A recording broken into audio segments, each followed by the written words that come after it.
The dawn of September 1, 1939, broke not with the gentle light of a late summer morning, but with the artificial, hellish glow of fire and the earth-shattering roar of high explosives. At 4:45, the predetermined hour, the German pre-dreadnought battleship Schleswig-Holstein, ostensibly on a courtesy visit, opened fire with its main batteries on the Polish military transit depot at Westerplatte in the free city of Danzig. The thunderous salvo, echoing across the calm waters of the harbor, was not merely the first shot of a battle, it was the starter's pistol for the Second World War, a conflict that would consume continents and redefine the very meaning of horror. This was the opening act of Blitzkrieg, lightning war. It was a new form of warfare, a terrifying symphony of destruction orchestrated to create shock, paralysis, and utter collapse. It was not the slow, grinding attrition of the Great War, it was a surgical, violent strike at the nervous system of a nation. The concept, honed by theorists like Heinz Guderian, was simple in its brutality: use overwhelming, concentrated force at a critical point to smash through enemy lines, then exploit the breach with relentless speed, bypassing strongpoints and shattering command and control before the enemy could react. The goal was not to win a battle of inches, but to win a war of minutes. From the north, south, and west, the Wehrmacht surged across the Polish border. The air, still thick with the last whispers of night, was suddenly filled with the deafening drone of Junkers Ju-87 Stuka dive bombers. These aircraft were not just bombers, they were psychological weapons. Equipped with wind-driven sirens known as Jericho trumpets, they screamed out of the sky in near-vertical dives, their wail designed to paralyze soldiers and civilians alike with sheer terror. They pinpointed bridges, railway junctions, command centers, and troop concentrations, dropping their payloads with unnerving accuracy. The Polish Air Force, brave but largely equipped with obsolete aircraft, was largely destroyed on the ground in the first 48 hours. The Luftwaffe had achieved total air supremacy, becoming the unblinking eyes and crushing fist of the German advance. On the ground, the panzer divisions were the spearhead. The image of the German war machine as a fully mechanized, high-tech force is a myth. The majority of the army moved on foot and was supplied by horse-drawn wagons. But at the tip of the spear were the tanks. Panzer is an IIS, light and vulnerable by later standards, but revolutionary in their application. They were not dispersed among infantry units as mobile pillboxes, as was the Allied doctrine. They were concentrated into powerful, independent fists that punched holes in the Polish lines. They moved with a speed that the Polish commanders, expecting a repeat of 1914, could scarcely comprehend. They bypassed fortified positions, sliced deep into the Polish rear, and encircled entire armies. Following close behind were the motorized infantry and engineers, mopping up isolated pockets of resistance and securing the corridors blasted open by the tanks. The Polish soldier, the Picher, fought with a desperate, legendary courage. Mounted on horses, armed with anti-tank rifles that were often useless against the German armor, and facing an enemy that controlled the skies, they launched suicidal cavalry charges that would become a symbol of tragic, romantic defiance. At places like Mokra, the Wolinska Cavalry Brigade successfully ambushed and blooded a German panzer division, proving the enemy was not invincible. But courage was no match for the systemic, industrialized violence of the Blitzkrieg. Polish units, their communications severed by the Luftwaffe, often found themselves isolated, ordered to hold positions that were already behind enemy lines. Command and control disintegrated. The narrative of an orderly Polish retreat is a fiction. It was, in many sectors, a bloody rout. The world watched, stunned. In London and Paris, declarations of war were issued on September 3, but they were words without immediate action. Their phony war or Sitzkrieg had begun in the West, leaving Poland to face the onslaught alone. From the east, another predator stirred. On September 17, fulfilling the secret protocols of the Molotov-Ribbentrop Pact, the Soviet Union invaded Poland from the east, sealing the nation's fate in a pincer movement of cynical realpolitik. The country was being dismembered, its territory carved up between two totalitarian powers. By the end of the month, the campaign was effectively over. Warsaw, subjected to a merciless siege and relentless aerial bombardment, surrendered on September 28. The last organized Polish units laid down their arms on October 6. The lightning war had lasted just over a month. In Berlin, the victory was portrayed as a testament to German military genius and racial superiority. Parades were held. The world was told of a swift, clinical, and nearly bloodless conquest. But this was the grand, official lie. For the men in the field, the reality was different. The lightning was blinding, but it also illuminated a grim truth. The Polish army, though overwhelmed, had fought back. It had inflicted over 50,000 casualties on the invaders, 16,000 killed and the rest wounded. These were not faceless statistics. They were sons, husbands, and fathers. They were the first casualties of Hitler's war of conquest, the first proof that the price of the thousand-year Reich would be paid in German blood. Among the dead, scattered across the fields of Poland, lay the body of an officer, his uniform marking his rank, his death a silent, stark contradiction to the propaganda of an easy victory. The first coffins of the war were already being built. The lightning had struck, but in its flash, the shadow of a long, bloody conflict was already taking shape. In the opening days of the September campaign, as the world grappled with the shock of the German invasion, a carefully curated narrative began to emerge from Berlin. This was not left to chance. The Nazi regime, possessing a sophisticated and cynical understanding of mass media, understood that the first images of the war would shape global perception and, more importantly, solidify morale on the home front. The official story of the invasion of Poland was not merely a report of military events, it was a cinematic production, and every element, including death, had a role to play. The photograph of a fallen German officer was not just a snapshot of war, it was a potential asset or a dangerous liability, and its release was subject to the ruthless calculus of propaganda. The Ministry of Public Enlightenment and Propaganda, under the malevolent genius of Joseph Goebbels, operated on several core principles. The German soldier was to be portrayed as a heroic, invincible, and technologically superior warrior. The war itself was to be depicted as a just, necessary, and swift retaliation against Polish aggression and barbarism. This narrative was constructed with meticulous care. Newsreels, the primary source of visual information for the masses, showed endless columns of panzers rolling through the picturesque countryside, not the chaotic, muddy reality of the front. They featured smiling German soldiers being greeted by ethnic German minorities in Poland with flowers and tears of gratitude, reinforcing the idea of a liberation. The Luftwaffe was shown destroying military targets with clinical precision, never civilian city centers. The message was one of clean, righteous, and overwhelming force. Within this framework, the depiction of German casualties was a delicate and dangerous subject. The regime could not completely hide the fact that men were dying, to do so would make the eventual return of caskets an even greater shock. Instead, death had to be sanitized, glorified, and given meaning. A dead German soldier, if shown at all, had to be a martyr, a heroic sacrifice in a noble cause. His death could not be portrayed as futile, messy, or the result of enemy competence. It had to be a beautiful, tragic end for the fatherland. This is where the specific photograph of our fallen officer becomes a subject of intense analysis. Had this image been deemed suitable for release by the propaganda companion, PK units, the military-trained photographers and journalists embedded with the troops, it would have been subjected to a strict editorial process.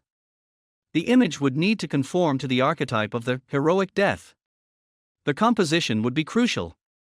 The body would likely be shown in a dignified, composed state, perhaps partially covered by a tarpaulin or his own greatcoat, his face peaceful, turned away from the camera to avoid the grimace of agony. His personal effects, a map case, a binoculars, a pistol lying neatly nearby, would signify his rank and role, a leader cut down in the act of command. The background would be clear of the visceral horror of war, no dismembered bodies, no chaotic scenes of destruction, no evidence of the brutalizing effects of modern weapons. It would be a clean, almost studio-like portrait of sacrifice. The accompanying caption, crafted by propaganda officials, would be as important as the image itself. It would never read, Oberleutnant Schmidt, killed by a Polish sniper during a disorganized retreat. Instead, it would be something like, a brave German officer gave his life for the Führer and the fatherland, leading his men in a decisive assault against Polish insurgents. The language would be passive and heroic, divorcing the death from the specific, chaotic reality of the battlefield. The enemy would be dehumanized, insurgents, bandits, saboteurs, to justify the sacrifice and erase any notion of a legitimate, skilled opposing force. However, the more likely scenario is that such a photograph was not released. The early days of the Polish campaign were meant to showcase invincibility. Images of dead officers, the very embodiment of the German military elite, contradicted the central tenet of the Blitzkrieg myth: that it was a bloodless victory for the Wehrmacht. A single coffin returning to a German village could undo 1,000 newsreels of triumphant panzers. The reality of death, the blood, the mud, the shattered bodies, was the one thing the propaganda machine could not fully control or sanitize. Therefore, the most common images of the dead released by the Nazi apparatus were those of the enemy. Polish dead were photographed to illustrate the price of resistance, to showcase the overwhelming power of the German military, and to dehumanize the opponent. They were statistics, not tragedies. The official narrative, therefore, created a profound dissonance. For the German public, fed on a diet of victory parades and newsreels of smiling soldiers, the war was an abstract, glorious undertaking. The letters home from the front, however, told a different story. Soldiers wrote of the ferocity of Polish resistance, of the terror of artillery barrages, of the shock of seeing their comrades torn apart by machine gun fire or mortars. They wrote of the fatigue, the dirt, and the fear. These private testimonies were the counter-narrative, the truth that existed in the margins, suppressed by the state's monolithic control of public information. The photograph of our fallen officer, therefore, exists in a liminal space. If it was taken by a PK photographer, it was likely filed away, deemed unsuitable for public consumption, a piece of inconvenient truth. If it was taken by a comrade with a personal camera, it was a private memento, a starkly different artifact from the official propaganda. It was a silent witness to the failure of the narrative. It proved that the Polish soldier could fight and kill. It proved that German officers were not immune to bullets. It proved that their lightning war had a cost. While Goebbels sold the world a story of effortless conquest, this single image, and thousands like it, documented the grim, personal price being paid in the fields of Poland. It was the truth that the official narrative desperately tried to bury, the first crack in the facade of invincibility that would, in time, widen into a chasm. He is frozen in time, a figure defined by the stark, anonymous caption of history, a fallen German officer, Poland, 1939. The photograph tells us he was a man of rank, likely a lieutenant or an oberleutnant, a platoon or company commander. We see the dark stain of his tunic, the discarded helmet, the personal effects scattered nearby. But these are merely the artifacts of his death. They are not the man. To understand the true cost of the first days of the war, we must attempt to resurrect him, to put a face and a life to this anonymous casualty, to ask the question that the propaganda machine deliberately ignored: who was he? He was, in all probability, not a grizzled veteran of the Great War. That generation was in its 40s and 50s, serving in staff positions or as senior NCOs. This officer was likely a young man, perhaps only 22 or 23 years old. He was a product of the tumultuous interwar years, a member of the generation that came of age in the shadow of the Versailles Treaty, the hyperinflation of the 1920s, and the soaring promises of National Socialism.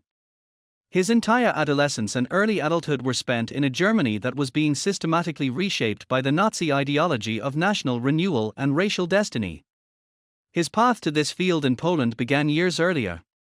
He would have been a member of the Hitlerjugend, Hitler Youth, where he learned discipline, field craft, and an unshakable belief in the Führerprinzip, the leadership principle. He was steeped in the cult of camaraderie and the glorification of military sacrifice. From there, for a bright and ambitious young man from a respectable, likely middle-class family, the next logical step was an application for officer training. He would have entered the Wehrmacht as an officer candidate, a Fahnenjunker. His training was not just military, it was ideological. He was taught that he was the future leader of a new, racially pure Europe, and that the German soldier was the instrument of its creation. He had a name. Let us call him Oberleutnant Klaus Richter. He came from a town like Marburg, with its timber-framed houses and a university atmosphere.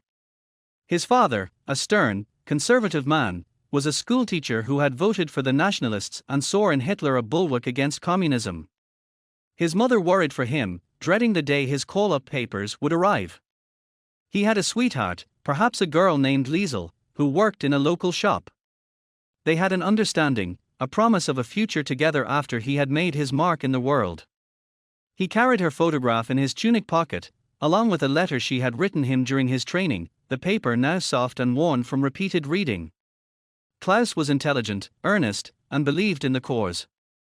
He was not a fanatic in the SS mold, he was a patriot, a young man who genuinely felt he was serving his country and securing its future. His world was one of maps, tactical exercises, and the technical details of commanding a Zug platoon of 40 men. He knew the theoretical capabilities of the milligram 34, the marching pace of his men, and the basics of coordinating with supporting mortar units. He was proud of his commission, of the silver piping on his uniform, of the respect his enlisted men gave him. He was, in many ways, the ideal junior officer, competent, loyal, and convinced of the righteousness of his mission. On the morning of September 1st, the theory ended. The reality of war was the gut-wrenching concussions of the artillery preparation, the unnerving scream of the Stukers, and the sight of Polish cavalry, silhouetted against the dawn, charging his position with a bravery that bordered on madness. His first command decision under fire was likely a shouted order to his machine gun teams. He saw men fall, first the Poles, then his own. The chaos of the advance, the confusion in the smoke, the sudden, shocking violence of close-quarters combat, this was nothing like the clean war games he had practiced. His death was not a heroic, cinematic moment. It was sudden, random, and brutally efficient. Perhaps it was a sniper's bullet, fired from a church tower his squad had bypassed. Perhaps it was a burst of machine gun fire from a well-concealed position in a woodline that his unit had mistaken for clear. Perhaps it was a shell fragment from an errant Polish mortar round, a piece of red-hot steel that found him as he was consulting his map, trying to make sense of the chaos. In that final, searing instant, the ideology, the training, the patriotic fervor, all vanished. What remained was the base, human reality, shock, pain, and the profound, terrifying confusion of a life ending decades too soon. The thoughts that flashed through his mind were not of the fatherland or the Führer. They were of his mother's face, the scent of Liesel's perfume, the familiar view from his bedroom window in Marburg. He died in the mud of a foreign field, a long way from home. The bureaucratic machinery of the Third Reich processed his death with cold efficiency. A telegram would have been sent to his family. It would have been brief, formal, and utterly devoid of the truth. It would have stated that Oberleutnant Klaus Richter had fallen for the Führer and the Greater German Reich on a certain date, in a certain place, and that his death was heroic. It was a lie designed to give meaning to a meaningless death, to transform a personal tragedy into a state-sponsored sacrifice. But the truth was in the photograph. The truth was in the empty eyes, the slack jaw, the final, absolute stillness. Klaus Richter was not a hero or a villain in that moment, he was a victim. He was one of the first of nearly 5 million German soldiers who would die in the conflagration he helped ignite. His story is a microcosm of the immense human tragedy of the Second World War, a tragedy composed not of faceless statistics, but of millions of individual, shattered lives, each with a name, a face, and a story that was abruptly, violently, and permanently concluded. The staggering success of the Polish campaign in September 1939 did more than just conquer a nation, it birthed a myth. To the watching world, and more importantly to the German people and military itself, the Blitzkrieg appeared to be an unstoppable, revolutionary form of warfare that rendered all previous military thought obsolete. The image presented was one of flawless, mechanized inevitability, a force so swift, so precise, and so overwhelming that resistance was not just futile, but irrational. This was the carefully cultivated illusion of invincibility, a potent psychological weapon that would cow future opponents and blind the German high command to the fatal flaws lurking within their own doctrine. The illusion was built on a foundation of visible, terrifying components. The shrieking Stuka dive bomber became the avatar of this new warfare, a symbol of pinpoint destruction from which there was no hiding. The seemingly endless columns of panzers, grinding relentlessly forward, suggested a mechanized might that was both quantitative and qualitative. The newsreels showed German engineers swiftly throwing bridges across rivers, and motorized infantry dismounting to mop up dazed, surrendering Polish soldiers. The narrative was one of seamless, combined arms integration, the Luftwaffe as the aerial artillery that shattered the enemy line, the panzers as the armored fist that punched through, and the infantry as the net that encircled and destroyed. It was a vision of war as a science, a perfectly orchestrated symphony of violence where friction and chance had been eliminated by German genius. This external perception masked a more complex, and far less invincible, internal reality. The term blitzkrieg itself was never an official military doctrine, it was a journalistic label that described an operational method. The German army, the Heer, was not the fully mechanized behemoth of popular imagination. In 1939, only a handful of its divisions were proper panzer or motorized infantry formations. The vast majority of the army marched on foot, and its logistics train, their vital arteries that supplied fuel, ammunition, and food, was overwhelmingly dependent on hundreds of thousands of horses and wagons. The spearhead was lightning fast, but the shaft was made of wood and moved at the pace of a trot. The success in Poland was less about technological supremacy and more about a superior operational philosophy. While French and British military thinkers were still dominated by the defensive-minded mentality of the Great War, epitomized by the Maginot Line, German theorists like Heinz Guderian and Hans von Seeckt had championed Bewegungskrieg, the war of movement. The key was not the tank itself, but the concept of Schwerpunkt, the concentration of overwhelming force at a decisive point. This was coupled with Auftragstaktik, a command philosophy that granted subordinate commanders, down to junior officers and senior NCOs, the freedom to execute their orders as they saw fit based on the immediate tactical situation. This created a flexible, responsive command structure that could adapt to their fog of war far better than their more rigidly controlled Polish counterparts. However, the Polish campaign, for all its speed, exposed critical vulnerabilities that the myth of invincibility conveniently ignored. Polish anti-tank guns, though often obsolete, proved more than capable of destroying the lightly armored Panzer I and II tanks that made up the bulk of the German armored force. The 37mm Pak 36, the standard German anti-tank gun, was already showing its limitations. More tellingly, when Polish units stood and fought, they inflicted significant casualties. The Battle of Mokra, on the very first day of the war, saw the Wolinska Cavalry Brigade bloody the nose of the 4th Panzer Division, destroying dozens of armored vehicles and halting its advance.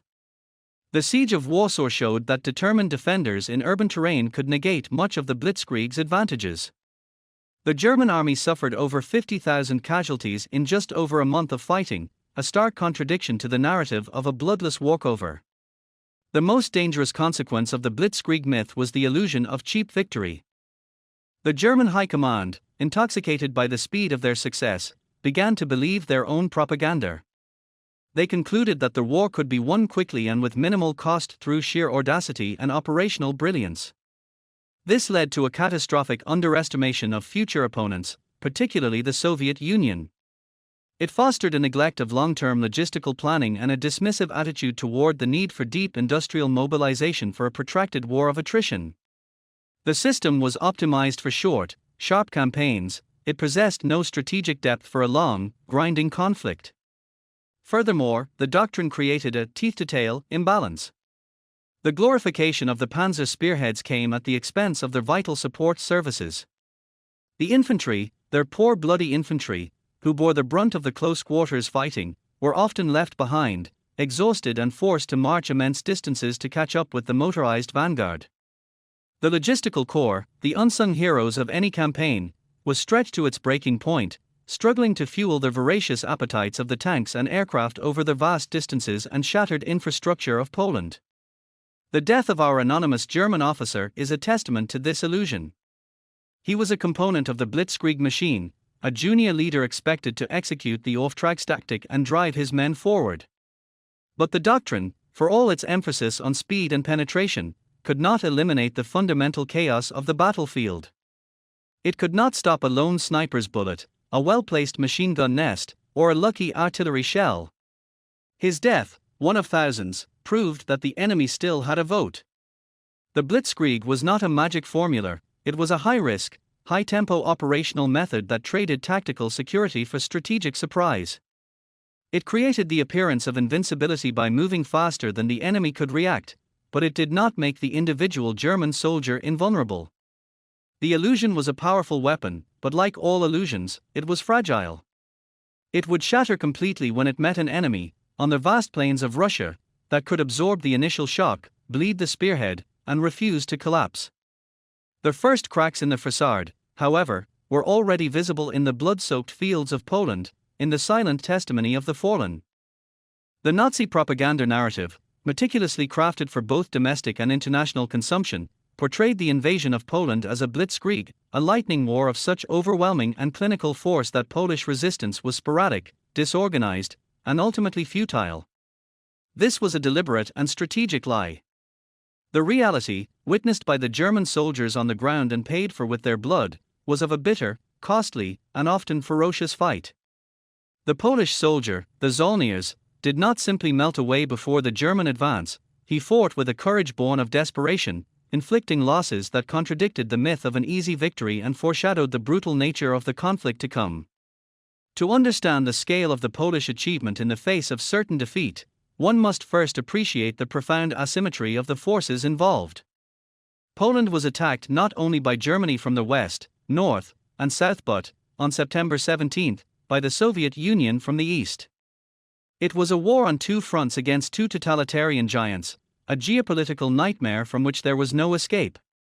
The Polish military, though numbering around 1 million men, was in the final stages of a modernization program.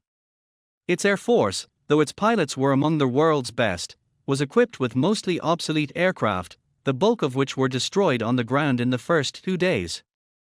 Its armored forces were a fraction of the German panzer divisions, consisting primarily of light tanks and tankettes, useful for reconnaissance but hopelessly outclassed in a direct fight.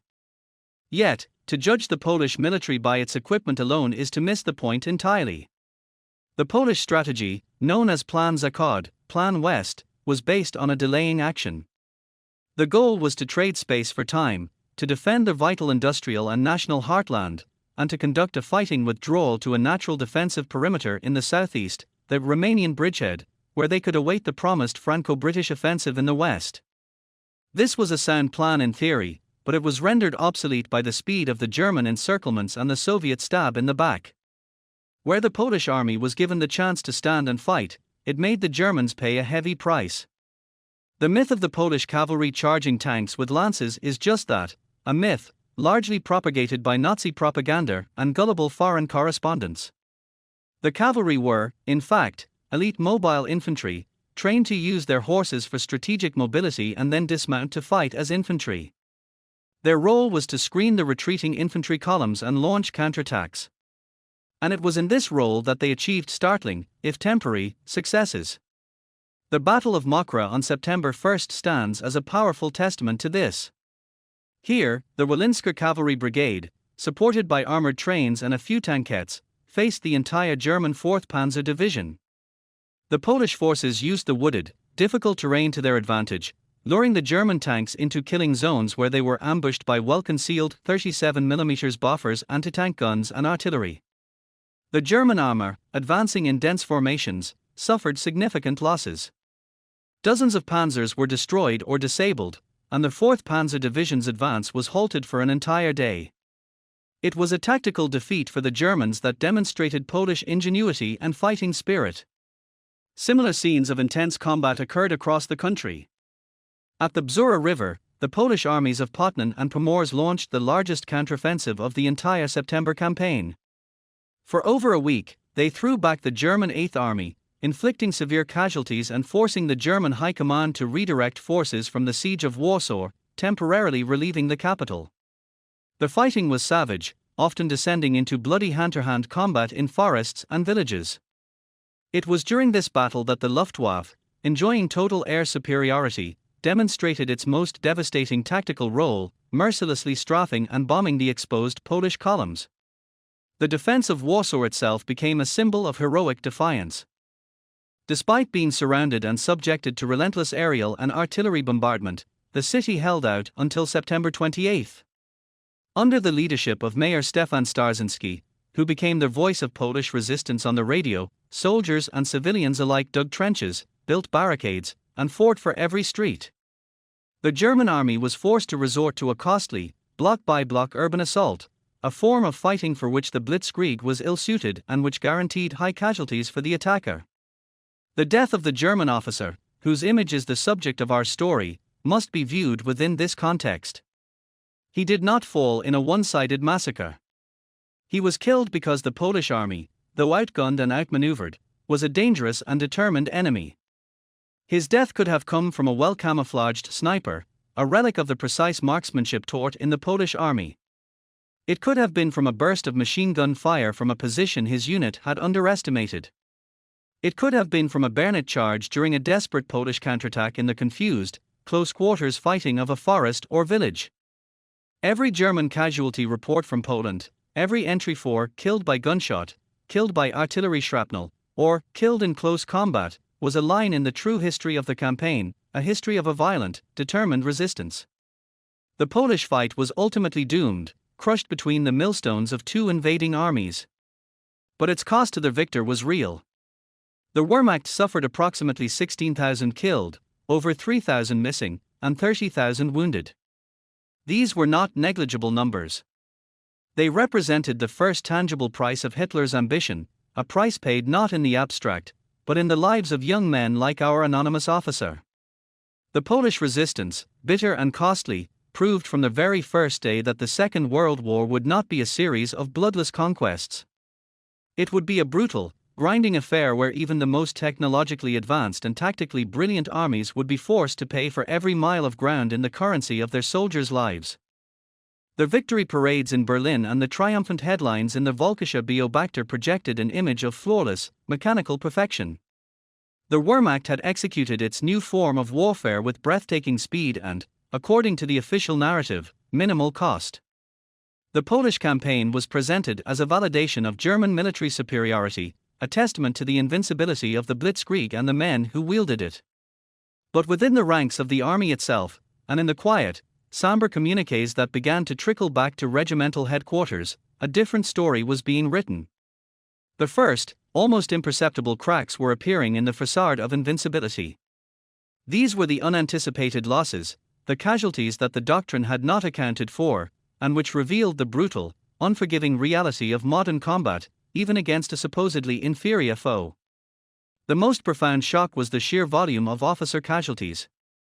The German army was a force built upon the principle of Auftragstaktik, mission-type tactics. Its success depended on highly trained, aggressive junior officers who could exercise independent judgment and lead from the front. A lieutenant or Oberleutnant was not a remote figure, he was at the tip of the spear, directing his platoon or company in the assault, the first to see the enemy and the first to make critical, split-second decisions. This leadership style was a key ingredient in the army's tactical brilliance, but it was also a catastrophic vulnerability. Polish snipers, machine gunners, and artillery observers quickly learned to identify and prioritize these leaders. The loss of a single junior officer in the heat of a confused attack could paralyze an entire company, turning a coordinated assault into a disorganized mob of leaderless soldiers. The photograph of our fallen officer is not an anomaly, it is representative of a systemic hemorrhage of the army's junior leadership. These were not easily replaceable men. They were the products of years of rigorous training and ideological indoctrination, the essential non-commissioned officers and junior officers who formed the nervous system of the army. Their deaths in the first weeks of the war created a deficit of small unit leadership from which the Wehrmacht would never fully recover. Alongside the human cost came a startling material revelation, the weakness of German armor. The glamorous newsreels showcased the panzer divisions as an unstoppable force of nature. The reality on the ground was that the majority of German tanks were the Panzer I and Panzer II models. The Panzer I was little more than a machine gun-armed training vehicle, with armor so thin it could be penetrated by heavy rifle fire. The Panzer II, armed with a 20mm cannon, was only marginally better. These light tanks were devastating against unarmored targets and ill-prepared infantry, but they were death traps when faced with competent anti-tank defenses. Polish 37mm Boffers WZ 36 anti-tank guns, though not numerous, proved more than capable of slicing through the thin skin of the early panzers.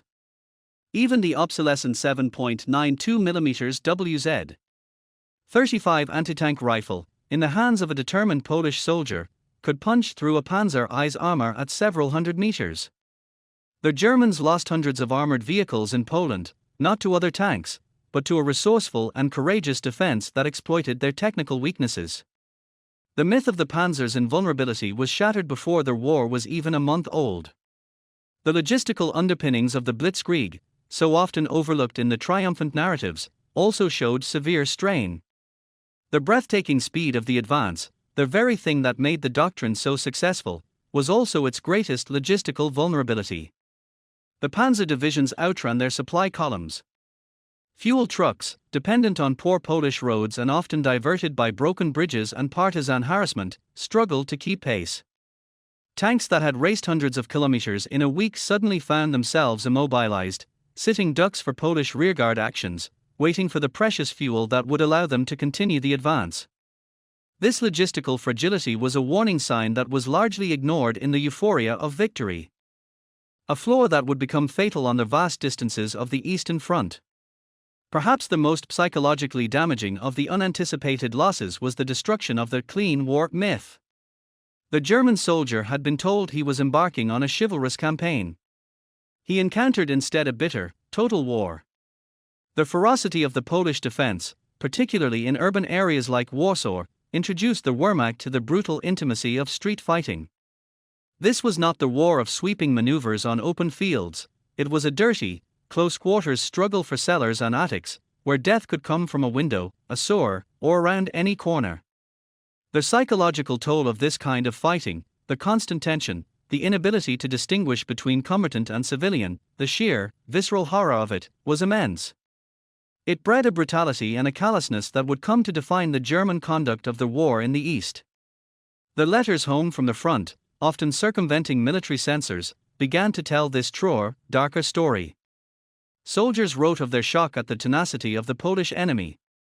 They wrote of the terror of the Bzura counteroffensive, where they had felt genuinely overwhelmed. They wrote of the exhaustion of marching day and night, of the horror of seeing their friends dismembered by artillery, and of the gnawing fear that the next bullet had their name on it. These private testimonies stood in stark contrast to the jubilant propaganda. The death of our anonymous officer is a focal point for all these cracks. His loss represents the failure of the Blitzkrieg to protect its most valuable assets. His death in the early days of the campaign signifies that the Polish army was a capable and dangerous foe, not the rabble of Nazi propaganda. The circumstances of his death, whether in a failed assault, a clever ambush, or a desperate melee, speak to the chaotic, unpredictable, and bloody reality that lay beneath the glossy surface of the lightning war. He was one of the first of thousands, a statistic that represented a fundamental truth: no doctrine, no matter how revolutionary, could eliminate the fog of war, the courage of an enemy defending its homeland, or the simple, brutal randomness of death on the battlefield. The victory in Poland was real, but it was a costly, bloody victory that taught the wrong lessons to the German high command. Instead of heeding the warnings embedded in their own casualty lists, they chose to see only the triumph. They saw the lightning, but they ignored the first, faint rumble of the thunder that would eventually consume them. A photograph from war is a captured moment, a rectangle of frozen time that holds within it a universe of information, emotion, and unspoken narrative. To the untrained eye, it is a simple, stark image, a dead soldier. But to the historian, the military analyst, and the storyteller, it is a complex document, a crime scene, and a window into a lost reality. The photograph of our German officer in Poland is such a document. By moving beyond the central figure and dissecting the environment, the composition, and the forensics of the image, we can reconstruct the moments that led to this silent conclusion and extract the brutal truths that the propaganda machine sought to obscure. The first and most critical analysis lies in the landscape itself. This is not the featureless, churned-up mud of the later war years. The ground is a late summer field, the grass still green but trampled and torn by boot heels and vehicle tracks. In the background, we see a line of trees, likely a hedgerow or the edge of a small wood. This is not the open plain of a mass tank battle, This is marginal land, a place of fields and copses, indicative of the small-scale, tactical actions that characterized much of the fighting. The presence of this terrain immediately suggests a specific type of combat. This is an environment of ambush and sudden, violent contact. The tree line offers concealment for defenders. The field is a killing zone. The officer did not fall on a grand, ceremonial battlefield, he died in a nameless patch of countryside, one of thousands of similar, unremarkable places where the war was decided at the point of a rifle. The composition of the photograph, likely taken by a comrade or a propaganda company photographer, is telling. The body lies not in the center of the frame, but slightly off to one side. This is not a carefully staged heroic tableau. There is a raw, accidental quality to the composition. The camera is looking down at the body, suggesting the photographer is standing over him, a perspective that conveys a sense of immediacy and intimacy, but also of shock. The officer's helmet has rolled away, coming to rest several feet from his head. This simple detail is profoundly significant. A helmet does not fall off easily, it is secured by a chin strap. Its presence, separated from his head, speaks to the violent kinetic energy of his death. It suggests he was moving, likely standing or kneeling, when he was struck, the force of the impact whipping his head and tearing the helmet free. The condition and placement of his personal equipment provide a detailed timeline of his final moments. His map case lies open near his outstretched hand. The map inside, if we could see it, would likely be marked with unit positions, objectives, and hastily drawn arrows, the frantic scribbles of a commander trying to make sense of a chaotic fight. His pistol, a Luger P08 or Walther P38, rests in its holster, the flap still securely buttoned. This is a critical piece of evidence. He did not die in the act of firing his weapon. He died in the act of command. He was reading his map, assessing the situation, perhaps pointing out a target or giving an order to his men when he was killed. His death was instantaneous, a sudden interruption of thought and action. He was a brain, not a fist, and the enemy had targeted him as such. The nature of his wound, though often obscured in such photographs out of respect or censorship, can sometimes be inferred.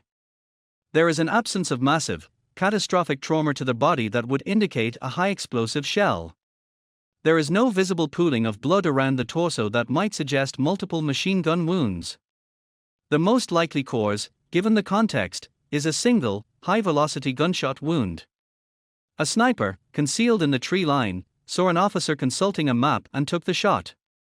Or a lone machine gunner, firing a burst across the field, found his mark with a single, lucky round. The death was clinical, precise, and professional. It was the work of a competent, determined enemy. The absence of certain elements in the photograph is as telling as what is present. There are no other bodies in the immediate frame. This does not mean he died alone, but it suggests his unit was not annihilated in a pitched battle. This was a pinpoint loss. There is no visible German equipment, no parked half-tracks, no supporting mortars, in the background. This indicates a fluid, advancing battle. His unit had moved through this area, and he had paused, becoming a stationary target in a landscape that was only temporarily secure. The enemy, whether a delaying force or a scattered unit, was still present and active. By reading this photographic document, we can reconstruct a plausible scenario. Oberleutnant Richter's company was advancing across this field, tasked with clearing the woodline ahead. The advance had been swift, meeting only sporadic resistance. Confident, or at least focused, Richter called a momentary halt at the edge of the field.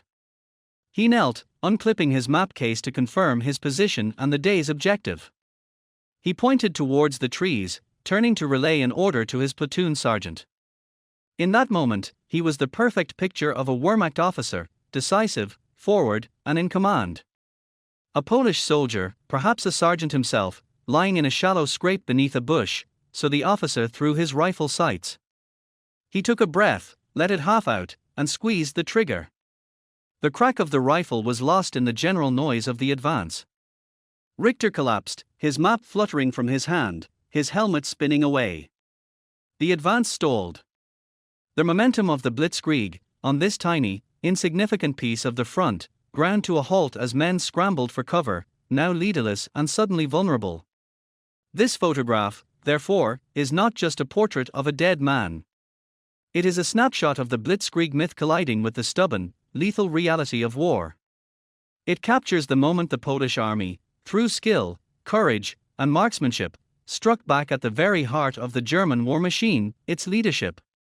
It is a testament to the fact that no amount of speed or technological advantage can fully eliminate the power of a single, well-aimed shot. The scene of the battle, preserved in this single, grim frame, tells a story of a costly victory, of unanticipated resistance, and of the first, stark evidence that the war would be longer and bloodier than anyone in Berlin had dared to imagine. The official record, if it survived the chaos of the September campaign, would state the cause of death with sterile, bureaucratic brevity, Zerfall, fallen, or perhaps gefallen durch Kopfschuss, fallen by a shot to the head. But these terms are black boxes, concealing the violent, specific physics of the event and, more importantly, the tactical story they tell. To decode the cause of this officer's death is to move beyond the medical fact and understand the military reality. It is to interrogate the battlefield itself and ask, what specific combination of German doctrine, Polish tactics, and raw chance conspired to place this particular man in the path of this particular piece of metal at this exact moment? The answer reveals the fundamental vulnerabilities of the blitzkrieg and the shrewd, lethal resistance it encountered. The most probable cause, as suggested by the photographic evidence, is a single, high-velocity gunshot wound from a rifle. This is not a random occurrence. It is the result of a deliberate and effective Polish tactical choice. The German method of war placed its junior officers at the very forefront of the advance. They were the ones leading reconnaissance patrols, directing assaults from exposed positions, and standing upright to observe and command while their men were prone. Their distinctive uniforms, their map cases, and their authoritative bearing made them unmissable targets. The Polish army, though often outgunned, was a professional force whose soldiers were trained in marksmanship. In a defensive situation, against an enemy whose officers made themselves so visible, the most logical and cost-effective tactic is leader shooting. A single, well-aimed bullet that kills a lieutenant can neutralize an entire platoon, causing confusion, delay, and a loss of offensive momentum far out of proportion to the effort expended. The death of this officer is not a tragedy of random chance, it is the signature of a competent defender exploiting a critical weakness in the attacker's doctrine. The weapon responsible was likely the standard Polish infantry rifle, the WZ-29, a licensed version of the German Mauser. It fired the 7.92 by 57 mm Mauser cartridge, the same round used by the German infantry. At a typical engagement range of 200 to 300 meters, this bullet was traveling at over 700 meters per second. Upon striking a human skull, it would not create a neat, Hollywood-style hole. The hydrostatic shock would be catastrophic. The energy transfer would cause the cranial cavity to violently overpressurize, resulting in an explosive exit wound that would be instantly, unequivocally fatal. The officer's collapse would have been abrupt, his central nervous system shredded before the sound of the shot even reached his men. This is the brutal, clinical reality hidden behind the word Kopfschuss.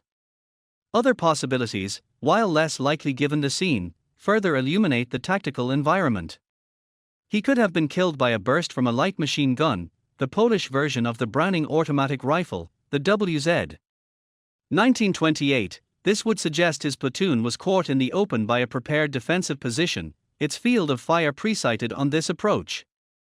The sheer volume of fire would have made standing to command a near-suicidal act. Alternatively, a shell fragment from a mortar round, perhaps a 81 mm projectile from a Granatnik WZ-31, could have been the cause. This would indicate that his unit was not just under aimed rifle fire, but was being actively targeted by supporting arms. The Polish commander had identified a German concentration and was raining indirect fire down upon them. A shard of red-hot steel, traveling at the speed of sound, can sever a major artery or penetrate the brainstem with the same finality as a bullet.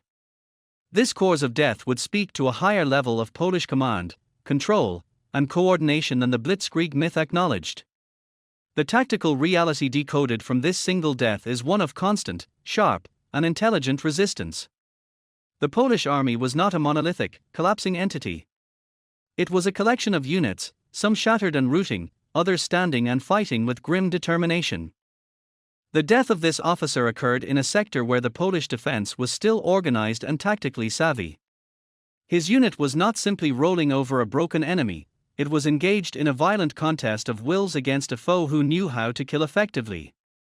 This reality forced a brutal evolution in German tactics even in these early weeks. The romantic ideal of the officer leading with a sword and a whistle was a peacetime fantasy.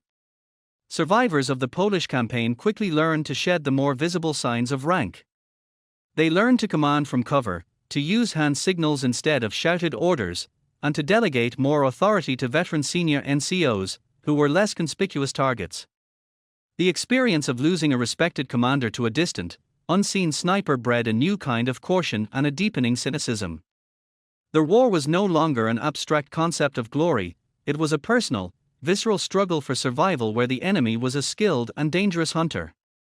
Ultimately, the cause of this officer's death is a microcosm of the entire Polish campaign's hidden truth. The Wehrmacht was learning that speed and violence of action could create spectacular operational successes, but they could not sanitize war. They could not eliminate the fundamental risk faced by the individual soldier, particularly the leaders upon whom the entire system relied. Every advance was paid for with these small, personal tragedies. Each, fallen by a shot to the head, was a data point proving that the enemy was adaptive, resilient, and lethal. The tactical reality, written in the blood of this anonymous officer, was a warning: the path to Berlin would be lined with countless such ambushes, each one a potential graveyard for the illusion of easy victory. The war had begun, and it was already proving to be everything the parades in Berlin had promised it would not be: personal, ugly, and profoundly, tragically human. The moment the bullet struck, Oberleutnant Klaus Richter ceased to be a man. He transitioned, in the cold, efficient terminology of the state, from a soldier to a casualty. This transition was not a singular event but a process, a meticulously designed bureaucratic and logistical pipeline whose purpose was to manage death on an industrial scale. The Wehrmacht's machinery for processing its fallen was as ruthlessly efficient as its war machine, a system designed to quantify loss, maintain morale, and erase the messy, human reality of death from the official narrative of the war. The journey of the officer's body from the field in Poland to an official entry in a ledger encapsulates the dehumanizing arithmetic of modern warfare. The process began at the most immediate, human level. The men of his platoon, having secured the area, would have secured his body. In the heat of a fluid advance, this was often a brutal, hurried affair. There was no time for ceremony. His personal effects, the wallet with Liesel's photograph, the last letter from his mother, his paybook, sold book, his officer's dagger, and the map case that had been open in his final moments, were collected by his company clerk or a junior NCO. The body itself would be moved to the rear, often by the company's own medics or a hastily designated burial detail, to a designated collection point, usually at the battalion or regimental level. Here, in a makeshift morgue established in a barn or a quiet patch of woods, the first layer of officialdom took over. A military doctor or a specially assigned officer would confirm the death and fill out the crucial document, the Verlustmeldung, loss report. This was not a eulogy, it was a data entry form. It recorded his name, rank, serial number, unit, date and place of death, and the official corps, Gefallen durch Kopfschuss. This information was then transmitted up the chain of command, where clerks at division and corps level would consolidate the numbers. Klaus Richter was now a single digit in a column, a subtraction from the fighting strength of his company, a data point in the grand tactical equation of the campaign. Concurrently, his personal effects began their own, separate journey. They were logged, placed in a designated pouch, and sent to the Wehrmacht Auskunftsstelle, Wehrmacht Information Office. This office was the central clearinghouse for the human detritus of war. Here, clerks would meticulously inventory his belongings. Liesel's photograph, a deeply personal token of love, became item number 4 on a list. His sold book was stamped, Gefallen. These items were then packaged and sent to his listed next of kin, his parents in Marburg. The arrival of this small, official package was often the family's first notification of his death, a brutal, bureaucratic confirmation that preceded the formal telegram. The state was returning the pieces of his life, neatly catalogued and sanitized of the blood and dirt of the field. The fate of his body was dictated by the relentless pace of the blitzkrieg. In a static war, he might have been buried in a formal, regimental cemetery behind the lines. But in Poland, the advance was too fast, and the army was moving forward, not consolidating rear areas. The priority was the living, not the dead. He was likely buried close to where he fell. The burial was functional, not ceremonial. A grave was dug, often a communal one for several casualties from the same engagement. A simple wooden cross, perhaps fashioned from a ration crate, was erected, marked with his name, rank, and date of death, if his identification tags, erkenningsmark, had not been lost. His location was recorded on a map by the Graves Registration Unit, Graberfizir, but in the chaos of the campaign and the vast administrative burden that followed, many of these rudimentary field graves were lost, their locations forgotten, the maps misplaced in the relentless push forward. This logistical pipeline was designed with two primary, conflicting objectives. The first was practical, to maintain an accurate count of combat strength and to efficiently reallocate resources and replacements. The second was propagandistic, to manage the narrative of death on the home front. The system was engineered to delay, to diffuse, and to sanitize.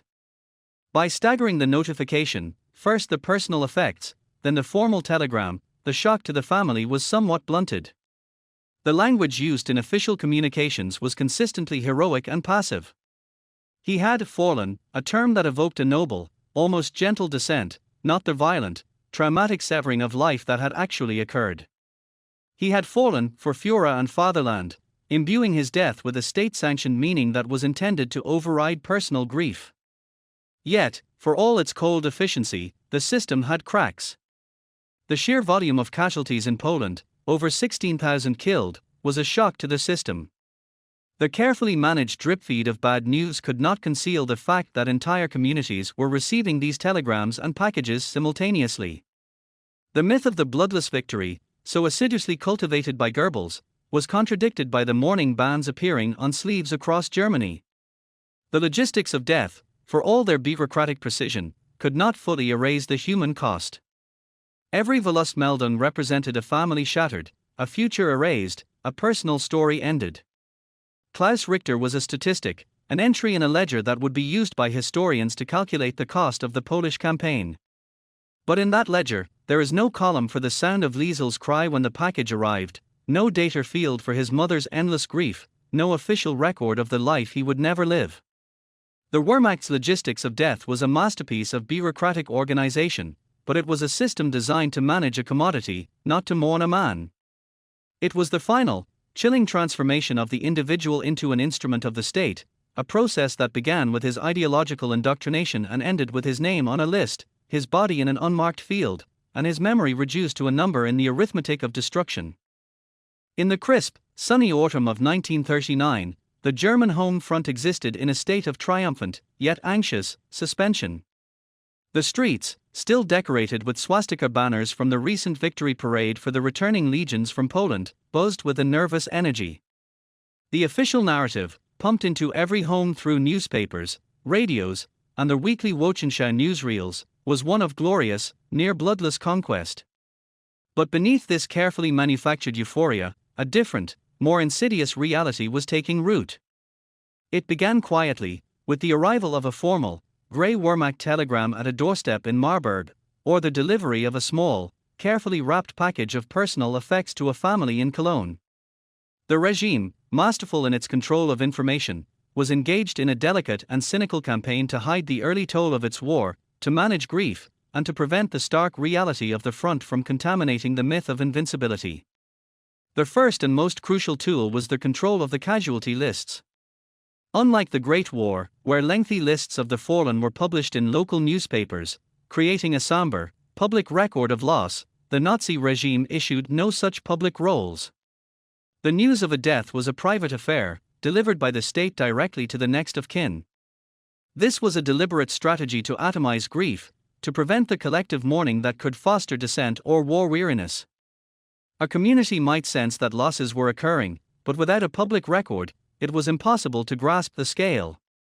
Grief was confined to the private sphere, behind closed doors and drawn curtains, where it could be presented not as a national tragedy, but as a series of isolated, heroic sacrifices. The language of death was meticulously sanitized. The word killed, getötet, was almost never used. The fallen had fallen, a term that evoked a noble, almost chivalric descent on the field of honor, stripped of the visceral horror of modern combat. They were described as having made the Heldentod, hero's death, for Führer, Volk und Vaterland, for Führer, people, and fatherland. This linguistic framing was a psychological operation on the bereaved. It aimed to redirect raw, personal anguish into a state-approved channel of pride and stoic acceptance. To question the war was to desecrate the sacrifice of their son or husband. His death had to have meaning, and the state provided the only permissible one. The delivery of the news itself was a piece of theater designed to reinforce this narrative. The dreaded telegram was not delivered by a mere postman. It was delivered by a local party functionary, the Blockleiter or Ortsgruppenleiter, often accompanied by a minor local official or a representative from the Veterans Association. This delegation transformed a private tragedy into a public ceremony. The functionary would express the heartfelt condolences of the party and the Führer himself, emphasizing the heroism of the fallen and the honor bestowed upon the family. The family was expected to perform its grief with dignity and pride, to accept the condolences and the obligatory Heil Hitler that concluded the visit. This ritualized intrusion made private, unmanaged mourning difficult. The state was in their living room, dictating the appropriate emotional response. For families like the Richters in Marburg, the arrival of this delegation shattered their world. Klaus's mother would have collapsed, the official words of consolation ringing hollow in her ears. His father, the schoolteacher, would have stood stiffly, his own nationalist convictions now facing their ultimate, terrible test. The pain was then compounded days or weeks later by the arrival of the Nachlass, the personal effects. This package was a ghost, containing the physical remnants of their son's life. The wallet, the letters, the slightly damp, folded map, the officer's dagger he had been so proud of, each item was a fresh wound.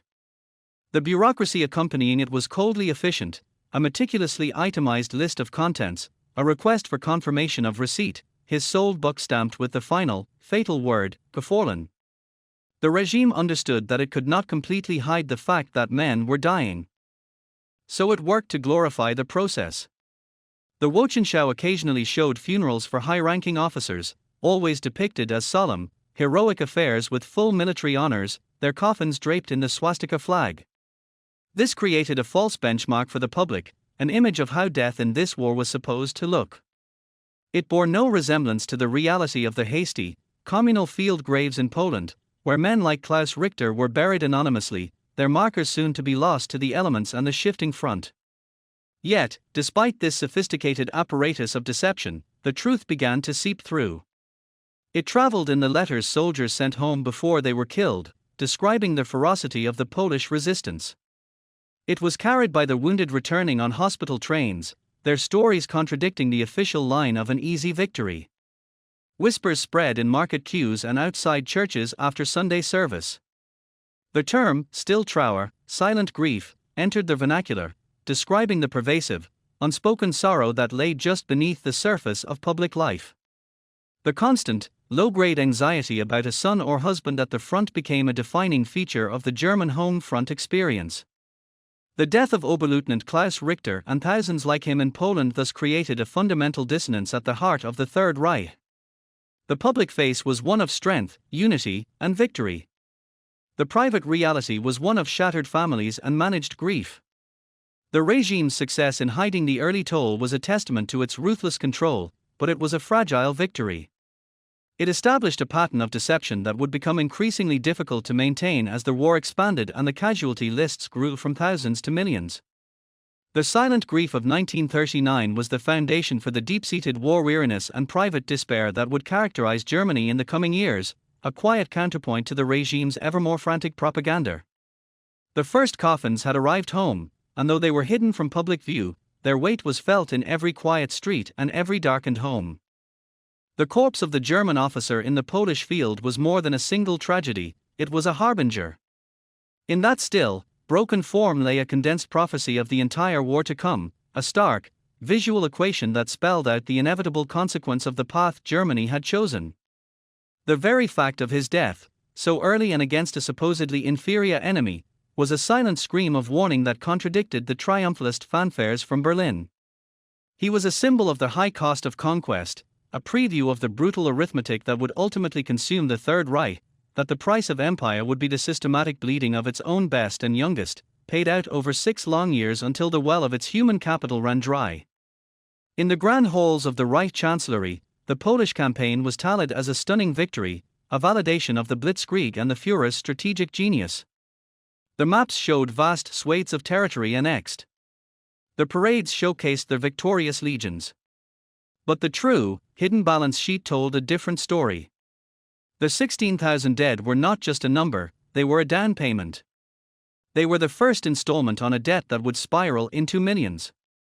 This officer's death demonstrated a fundamental, fatal flaw in the Nazi project. Its expansionist ambitions were limitless, but its human resources were finite. Every village in Poland, every city in France, every kilometer of their vast Russian steppe would be purchased with German blood. The war was not a series of discrete, cost-free operations, it was a single, continuous hemorrhage. The death in Poland proved that no victory would be free, and that each conquest would only necessitate the next, more costly one. This specific death also foreshadowed the changing character of the conflict. The Eastern Front, still 2 years in the future, was prefigured in the fields of Poland. This was not the war in the West, with its, initially, more conventional rules of engagement. This was a war of annihilation, a Vernichtungskrieg, from its very first day.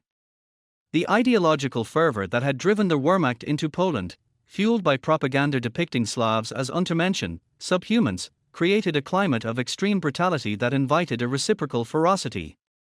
The Polish defense was not just a military action, it was a fight for national survival against an enemy that openly sought their eradication or enslavement. This officer fell in an environment where the lines between combatant and non-combatant were already blurring, where the concept of a clean war was the first casualty. The desperate, close-quarters nature of the fighting, the sniper's bullet, the ambush, these were the nascent forms of the partisan warfare that would come to define the German experience in the East, a grinding, vicious struggle that offered no front lines and no safe rear areas. Furthermore, his death highlighted a critical strategic vulnerability that would become a leitmotif of the German war effort, the catastrophic loss of junior leadership. The Wehrmacht was an army built on Auftragstaktik, a system that relied on the initiative, skill, and courage of its junior officers and senior NCOs. These were the men who led from the front, who made the split-second decisions that won or lost battles. They were not easily replaced. It took years to train a competent Oberleutnant like Klaus Richter, to instill in him not only tactical knowledge but the command presence and judgment to lead men in combat. The Polish campaign bled this precious resource white.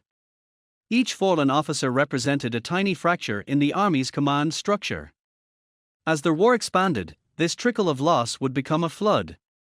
By 1944, German divisions would be filled with brave but inexperienced boys led by weary, often undertrained officers, a pale shadow of the professional, confident army of 1939.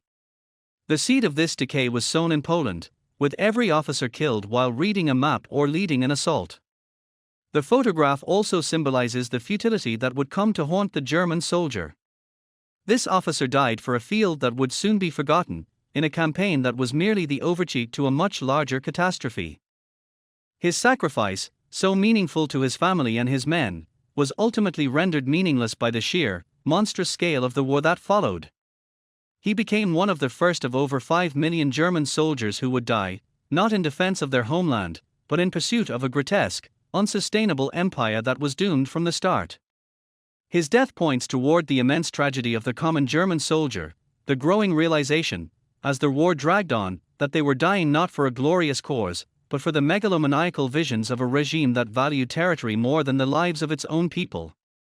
Finally, the image is a symbol of the inevitable collapse. The Third Reich was a structure built on a foundation of violence and lies. The body of this officer is the first crack in that foundation. It is the undeniable evidence that the regime's promise of easy, glorious conquest was a fiction. The system could hide the bodies, manage the grief, and censor the reports, but it could not change the mathematical certainty that its ambitions vastly outstripped its capabilities. Every dead German soldier was a resource that could not be recovered. Every kilometer forward stretched supply lines and created new enemies. The death in Poland was a single data point in a grim progression that led, inexorably, to the ruins of Berlin, Stalingrad, and a continent in ashes. He was a symbol of things to come, of the long, bitter retreats, the frozen corpses in Russia, the burning cities, and the final, utter defeat.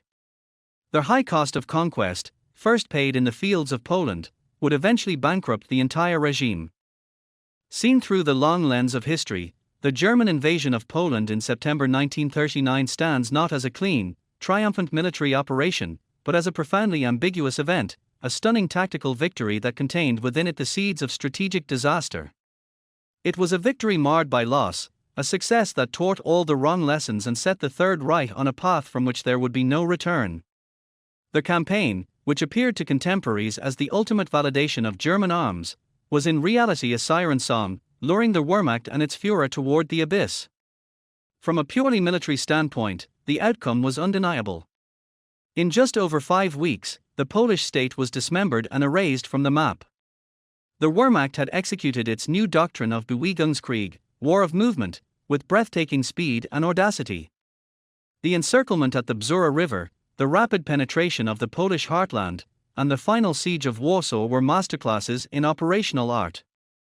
The world was awestruck, and Germany's future enemies, France and Great Britain, were thrown into a state of defensive paralysis, a period of inaction mockingly dubbed the phony war.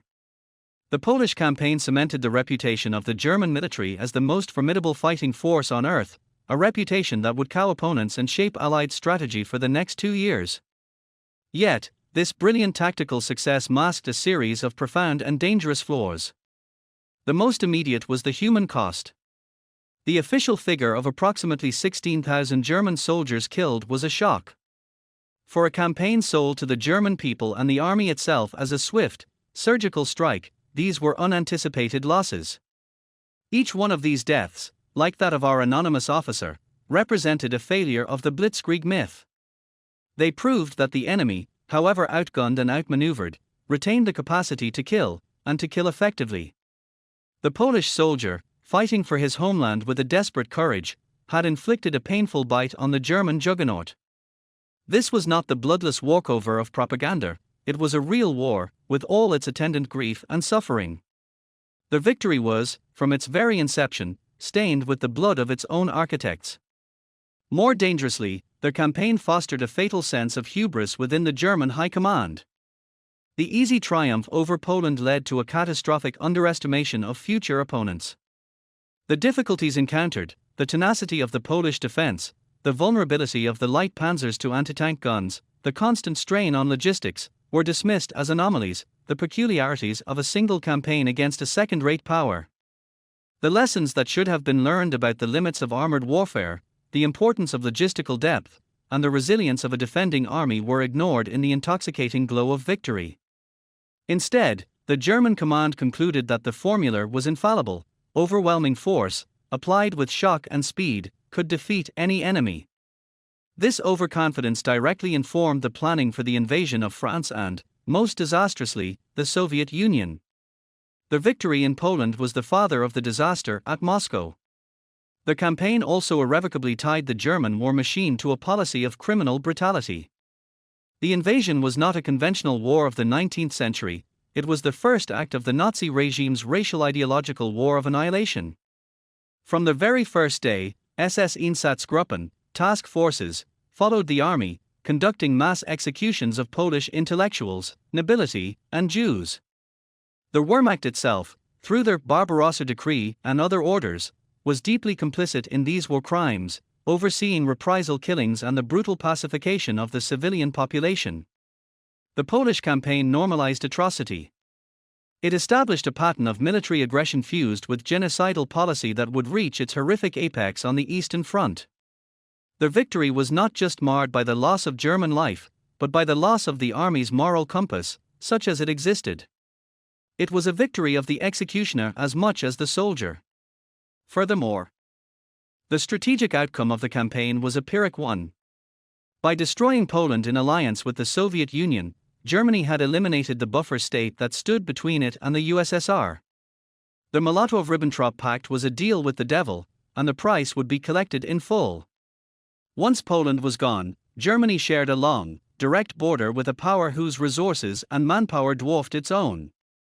The victory in Poland made the eventual confrontation with the Soviet Union not just likely, but geographically inevitable. It solved one short-term strategic problem by creating a far greater, existential one.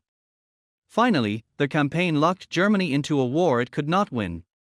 The declarations of war by Britain and France on September 3 transformed a regional conflict into a world war. By choosing to invade Poland, Hitler had gambled that the Western Allies would back down. They did not. The victory in Poland thus became the catalyst for a protracted, global war of attrition against a coalition whose combined industrial and demographic resources were vastly superior to those of the Rite. The swift victory in the East guaranteed a long, unwinnable war in the West. In retrospect, the Polish campaign was the zenith of the Third Reich's military power, but it was a zenith that immediately began to decline. The fallen German officer, whose story we have followed, is the perfect symbol of this paradox. He died in a moment of supreme German triumph, yet his death hinted at the future slaughter of Stalingrad, the frozen hell of the Demyansk pocket, and the final collapse in Berlin. The campaign was a victory, yes, but it was a victory that contained the blueprint for its own destruction. It was a masterpiece of tactical execution built upon a foundation of strategic folly, a brilliant beginning that was, simultaneously, the beginning of the end. The loss was not just in the men who fell, but in the future they forfeited, a future consumed by a war whose true, horrific cost was only just beginning to come due. The legacy of Oberleutnant Klaus Richter, and of the thousands of German soldiers who fell alongside him in Poland, is one of profound dislocation and erasure. His story does not end with the official notification of his death or the grieving of his family in Marburg. It culminates in the silent, anonymous fate of his physical remains, a fate that mirrors the broader tragedy of the German war dead and serves as a powerful metaphor for the ultimate futility of the conquest he died to achieve. His legacy is an unmarked grave in foreign soil, a permanent exile in death that stands in stark contrast to the regime's promises of eternal glory and an expanded, unified Reich. In the immediate aftermath of the battle, his body was treated with the rudimentary respect that the frontline conditions allowed. His men, having secured the area, would have carried him to a temporary collection point, likely a shallow depression behind the lines or a quiet corner of a farmyard already littered with the detritus of war. Here, a hasty field burial took place. There was no chaplain, no honor guard, no eulogy. His body, along with others from his company killed in the same action, was placed in a communal grave. The earth, heavy and cold, was shoveled back over him. A simple wooden cross, perhaps fashioned from a broken ammunition crate, was hammered into the fresh-turned soil.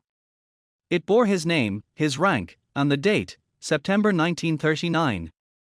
This marker was temporary, a placeholder until the supposed establishment of a permanent, formal German war cemetery.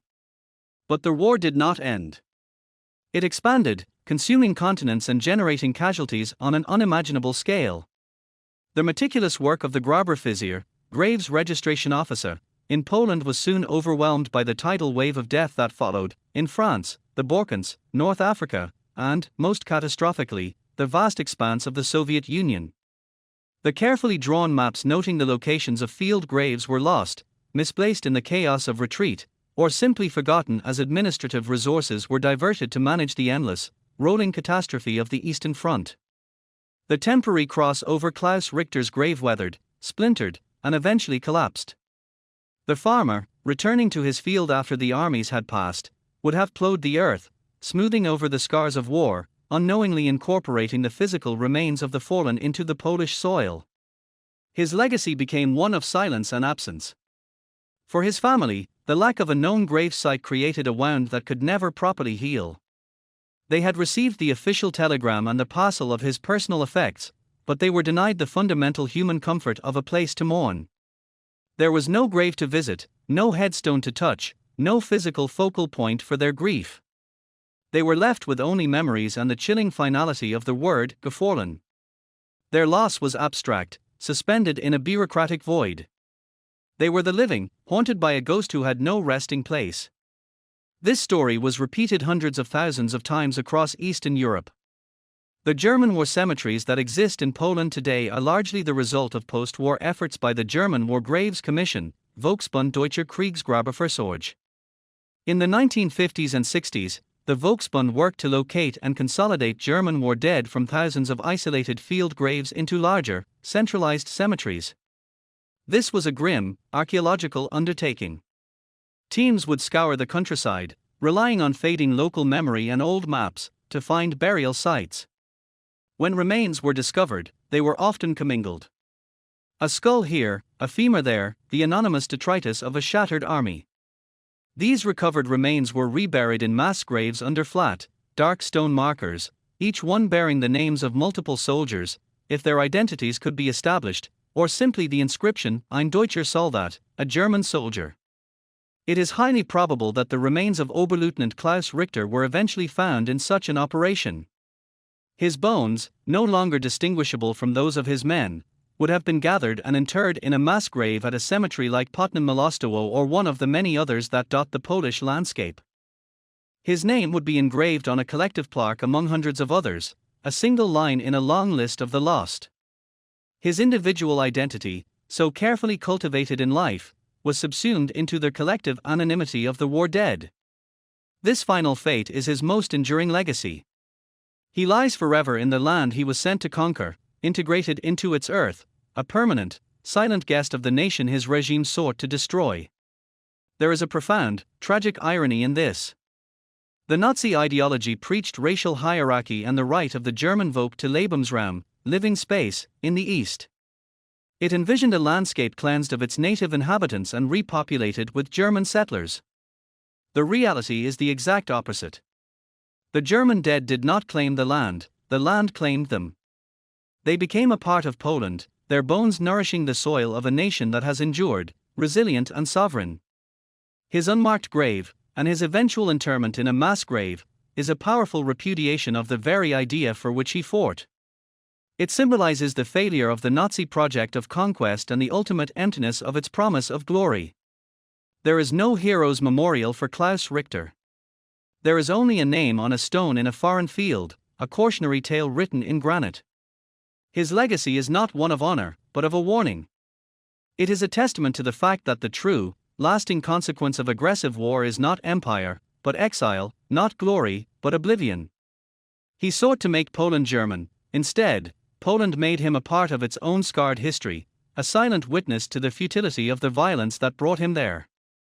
His legacy is the earth itself, and the quiet, enduring peace that has grown over it, finally undisturbed by the tread of invading armies. For decades following the Second World War, a persistent and pernicious myth took root in both popular consciousness and some historical circles, the myth of the clean Wehrmacht.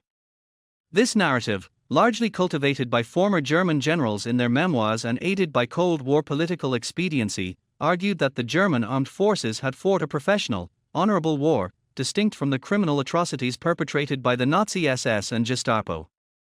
According to this fiction, the Wehrmacht was an apolitical instrument, a shield of the nation that had merely done its duty, its honor untarnished by the genocidal policies of the regime it served. The reality, starkly illuminated by the very first campaign of the war, is that this myth was shattered from the start. The invasion of Poland in September 1939 reveals a Wehrmacht that was not a bystander to Nazi crimes, but an active, willing, and essential participant in a war of annihilation. The foundation for the army's complicity was laid well before the first shot was fired. In the months leading up to the invasion, senior military leadership, including figures like General Walther von Brauchitsch, Commander-in-Chief of the Army, and General Franz Halder, Chief of the General Staff, were fully integrated into Hitler's aggressive plans. They raised no moral objections to the unprovoked attack on a sovereign nation. More damningly, they collaborated in crafting the ideological justification for its brutality. Their guidelines for the conduct of the troops in Poland, issued in May 1939, explicitly framed the upcoming conflict not as a conventional war between states, but as a racial struggle. It declared that Poland was not a legitimate state and that the German military should act with the greatest hardness and without any leniency. This was not a suggestion, it was an order that created a permissive environment for atrocity. From the first day of the invasion, the Wehrmacht operationalized this doctrine of hardness. The myth of clean hands was blooded immediately by a wave of so-called anti-partisan reprisal killings. The German military code, the Kriegsordnung, was based on a draconian interpretation of international law that granted commanders sweeping powers to execute civilians in response to real or perceived resistance. A single, often unverified, shot fired from a village could lead to the mass execution of its male inhabitants. The town of Sipilo witnessed the massacre of over 300 prisoners of war and civilians by regular army units in early September. In the village of Dinau, soldiers of the 1st Mountain Division murdered hundreds of Jews, blaming them for fires in the town. These were not isolated incidents, they were a systemic pattern, documented in the daily war diaries of army units across the front. The institutional cooperation between the army and the SS Einsatzgruppen was seamless and integral to the campaign's objectives. The Einsatzgruppen, the mobile killing squads of the SS and SD, were not rogue actors operating in a vacuum. They were attached to, and logistically supported by, the advancing German armies. Army supply columns provided them with fuel and rations. Army signals units passed them intelligence. Army commanders shared their headquarters and coordinated their movements. The Wehrmacht cleared the path, and the Einsatzgruppen followed, systematically executing Poland's intelligentsia, nobility, priests, and Jews. The Army High Command was fully aware of their activities. Reports of mass shootings filtered up the chain of command without provoking any recorded protest from the officer corps. The death of our anonymous German officer, a casualty of military combat, exists alongside the murders of thousands of Polish civilians who fell to a different kind of violence, a violence the army enabled and facilitated. This complicity extended to the highest levels of command. General Johannes Blaskowitz, commander of the 8th Army and later military governor in Poland, was one of the few to formally protest the atrocities in a memorandum to Hitler in November 1939. He described their bestialities and animal instincts unleashed by the SS and police, warning that the army's discipline was being corrupted by this environment of lawlessness. Hitler dismissed his concerns with contempt, and Blaskowitz's career was sidelined. The message to the officer corps was unequivocal: cooperation with the regime's racial policies was the price of professional advancement. Moral qualms were a sign of weakness. The behavior of the Wehrmacht in Poland established a template for the far greater horrors that would follow on the Eastern Front.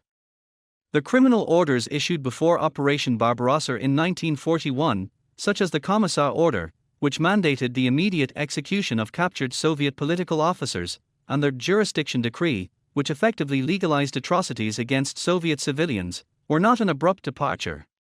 They were the logical escalation of the policies tested and normalized in Poland. The army that invaded the Soviet Union was already inured to mass murder, its command structure already deeply compromised, its rank and file already conditioned to view Slavic populations as unto-mention deserving of brutal treatment. The photograph of the fallen German officer, therefore, must be viewed within this broader, blood-drenched canvas. He was a component of a military machine that was criminal from its first major operational test. His death in combat does not absolve the institution he served. The same army that recorded his loss with bureaucratic precision was simultaneously maintaining ledgers that accounted for the execution of Polish civilians. The myth of the clean Wehrmacht is not merely an historical inaccuracy, it is a profound insult to the memory of its millions of victims. The evidence from Poland is clear and overwhelming: there was no clean war. The distinction between soldier and executioner, between the battlefront and the killing field, was deliberately and systematically erased from the very beginning. The myth was shattered in the fields of Poland, not by Allied propaganda, but by the actions of the German army itself. The journey that began with the thunder of the Schleswig-Holstein's guns at Westerplatte finds its quiet, sobering conclusion not in a grand narrative of victory or defeat, but in the silent, personal truth of a single life lost. The fallen German officer in the Polish field, whose image has guided us through this exploration, is more than a historical footnote. He is a symbol, a focal point around which the immense and contradictory forces of September 1939 coalesce. His death represents the first coffins of a long war, a stark premonition of the millions of personal tragedies that would follow, and a powerful refutation of the lies that launched the conflict. In his end, we find the collision of myth and reality. The myth was the blitzkrieg, the illusion of a clean, swift, and bloodless conquest, a testament to German invincibility. The reality was the bullet, the sniper, the desperate courage of a Polish defender, and the muddy, chaotic field. The myth was the propaganda of a heroic death for the fatherland. The reality was the violent severing of a young man's consciousness, his final thoughts of home and love, and the bureaucratic machinery that processed his demise into a sterile statistic. The photograph captures this collision perfectly, the uniform of the conquering army, lying defeated in the soil it sought to possess.